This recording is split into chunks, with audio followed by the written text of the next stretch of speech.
Alright guys, so ngayon nandito tayo sa loob ng bakery nila at tuturuan tayo ngayon ni Jom kung paano nga ba yung ginagawa nila sa pang-araw-araw nilang mga activities dito sa cooperative. Siyempre kasama pa rin natin ang kanyang mommy na si Misty. Hi Jom, say hi. Say hi to the people who are watching. Hi everyone. Hi guys. Okay, so tuturuan tayo ni Jom ngayon kung paano yung proseso nila ng pag-bake. Okay Jom, can you please show us how you do your thing?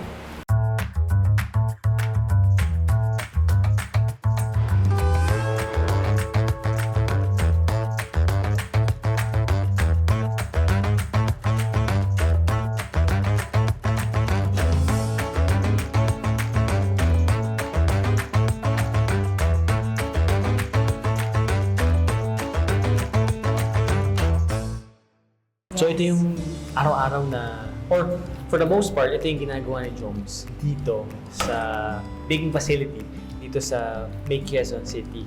So, Miss D, Yes. so from before na hindi pa siya marunong, sa ngayon na Yes. makikita natin siya na he's developing, Yeah. kanina siya yung nag-mix, alam niya na yung step-by-step process. Yeah. So ano pong masasabi niyo sa DOST na may mga ganitong program sila? I'm very thankful. At first talagang overwhelmed din ako. Kasi like, ang bilis nung progress ng anak ko. From his baking journey, like just a year, he's a baker now. Actually, he has a certificate from Tesla. Wow. To bake. Yes, he's a baker. He has a certificate. Actually, ang galing na nga niya. Siya na kayo nagtuturo sa akin Yes, mag-bake. actually at home, I just tell him now, you do dinner roll, and he can just do it alone without me by his side. Then at home. So, kaya niya na on his own. Yes. So, Joms, what can you say about this project that DOST has that has given you this opportunity to learn how to bake? How do you see baking, Joms? Breads.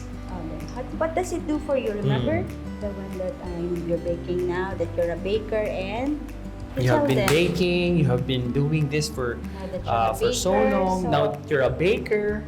what do you do because you're a baking? I You earn, earn and then money. So how does that make you feel? That through baking, you make money and that you buy things that you like. how does it make you feel? I earn. You are? You are. I am one.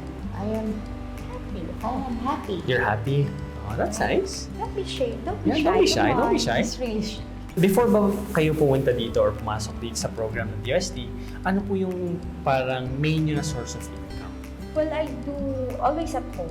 Okay. Nagpapa-order ako ng like dumplings. I also make dumplings. Okay po. And So, then, ngayon na nandito na kayo, you're regularly baking here, yes. na nakakabenta na kayo ng mga products ninyo, tumaas ba significantly yung income nyo? Oh yes, of course. Kasi knowing na he's earning too, it's just really a good help. A really, really good help for him. Ngayon na nakikita yung potential niya, graduate na siya, he's now baking, he's computer literate, ano pa po yung vision nyo or na-foresee nyo sa potential niya? I visioned my son to be like as much as independent as he could be, na yung talagang kahit wala ako sa tabi niya, he could do on his own. Actually, he does. Pero he still asks for my permission and everything. Kasi ako, dahil ganyan na siya, panatag naman ako na, of course, ang mga katulad nila hindi nag-iisip ng masama. Lalo na hindi sila nag-iisip ng masama sa kapwa. My only fear is, hindi nila alam kung sasaktan sila ng ibang tao. Yes, That ma'am. they do not, they cannot tell.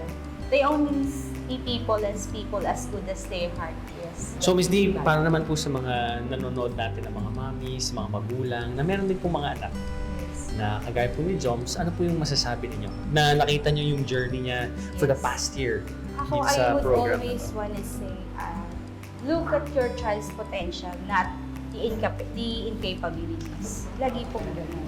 Kasi meron at meron po, katulad ko po, meron at merong may mga anak na mas, let's say talagang mas worse yung case ko. Pero nakikita ko sila na they continue life, they continue having a happy life. And always, kaya I advocate with people like us na yun nga, eto, hanapin niyo yung something na skill na una, you enjoy doing together. Then later on, ayan, katulad niya, it builds to be a tool for him to earn, to be more independent sa lahat ng To be a man to himself.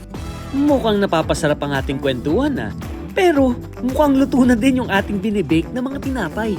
Alright, so guys, freshly baked, out from the oven, ang ating Yes, it's hot. Be careful, John. pandesal. Miss D, ano pong nararamdaman nyo na nakagawa ng ganito na regular basis si John? Actually, every time he bakes, I'm happy when it turns out to be perfect. Like, hindi nag-rise yung dough, and I'm not even there with him, that I don't have to tell him step by step.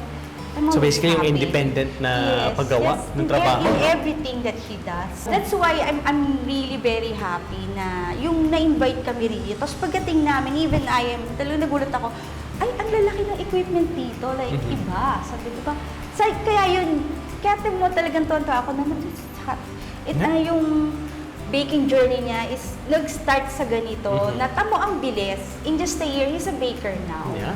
Kasi naano agad sa mind nila, kasi sa kanila, kailangan makita nila agad sa environment Very visual nila. sila. Yes, Oo. that's true, very visual.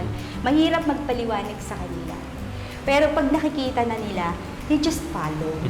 Yun. Okay. Kaya yun, I'm really very happy. Until now, I still have this overwhelming feeling. Ayan. So Miss Ito na D, yung anak ko. I really appreciate you for taking us through yung story po ninyo, yung pong journey ninyo ni Joms Yes. dito sa natulungang project ng DOST. Yes. And hopefully po marami kayong ma-inspire ng mga manonood natin. Hopefully po yung mga magulang, mga nanay natin na meron pong anak na kagaya ni Joms na don't think of don't see their disability, but Yes. focus on their abilities. Yes. Rather than their disability, their potential. Rather than incapability. Speaking of potential, ma'am, pwede ba nating tikman na yung potential nitong pandesal na to? Kasi kanina pa, You're so can I have well. one? Can I have one, Joms? Can I have one? Can I You have one? can Okay, I'll pick take one. anyone. Pick one for me.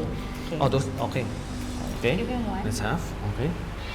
Ang laking bagay ng BBMC para mabigyan ng equal opportunity at chance na makapaghanap buhay ang mga PWD na gaya ni Joms. Malaking bahagi rin syempre ang DOST.